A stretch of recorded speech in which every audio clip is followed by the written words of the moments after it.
Hi friends, இன்றைக்கி நம்ம பார்க்க போகிறது பிரெட் அல்வா தாங்க.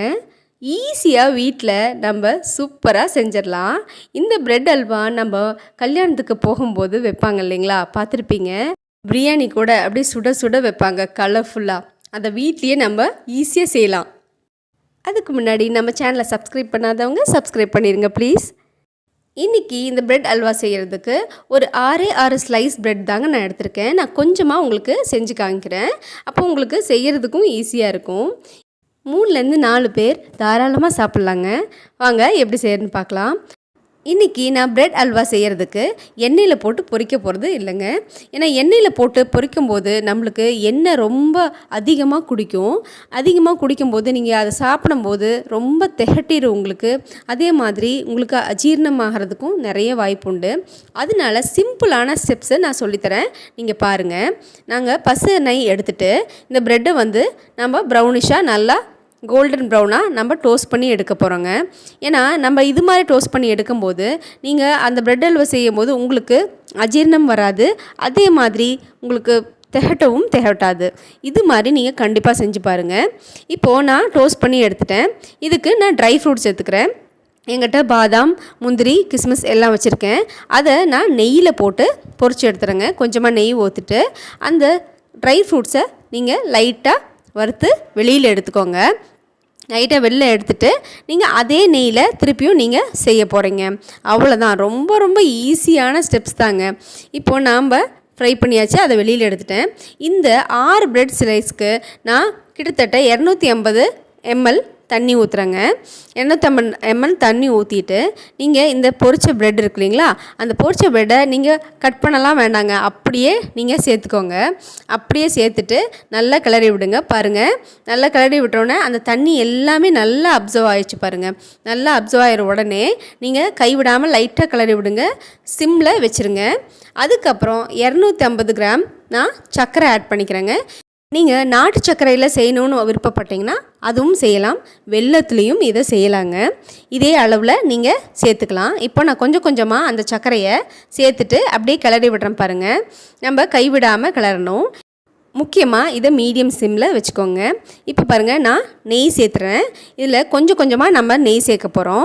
நெய் எவ்வளோ அப்படின்னு கேட்டிங்கன்னா, இது கிட்டத்தட்ட 100 ml நான் நெய் சேர்க்குறேன். அந்த 100 ml நெய்யை கொஞ்சம் கொஞ்சமாக நான் இடையில நான் கிளறி விட்டுட்டே நான் சேர்க்க போகிறேங்க. பாருங்கள், கிளறி விடும்போதே அந்த தண்ணி எல்லாமே அப்சர்வ் ஆயிடுச்சு. இந்த டைமில் நீங்கள் 100 ml பால் சேர்த்துக்கலாங்க.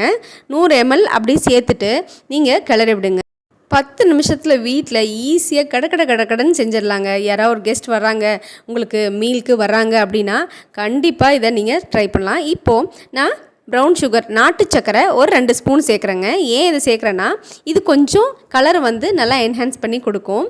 அதனால நான் நாட்டு சக்கரை இன்னும் கொஞ்சம் சேர்க்குறேன். நீங்கள் வேணுன்னா ஃபுல்லாகவே நாட்டு சக்கரையில் போட்டு நீங்கள் செய்யலாங்க. மீடியம் சிம்மில் வச்சுட்டு அப்படியே லைட்டாக கிளறி விடுங்க. கலருக்காக ஒரு பிஞ்சு, ரொம்ப கம்மியாக கேசரி பவுடர் சேர்க்குறேங்க. இது ஆப்ஷனல் தான், வேண்டான்னா நீங்கள் விட்டுறலாம். இப்போது கேசரி பவுடர் ஒரு சின்ன பிஞ்சு அவ்வளோதாங்க சேர்த்துட்டு நீங்கள் அப்படியே கிளறி விடலாங்க. பாருங்கள், நல்லா சுருள வரும். நல்லா அதில் அடி பிடிக்காமல், நீங்கள் பாருங்கள், அடியில் பிடிக்கவே இல்லை, அடி பிடிக்காமல் அப்படியே சுருள வரும். நீ நான்ஸ்டிக்லேயோ இல்லை நீங்கள் அடிகனமான பாத்திரத்தில் நீங்கள் செய்யுங்க. அப்போ தான் உங்களுக்கு அடியில் ஒட்டாது.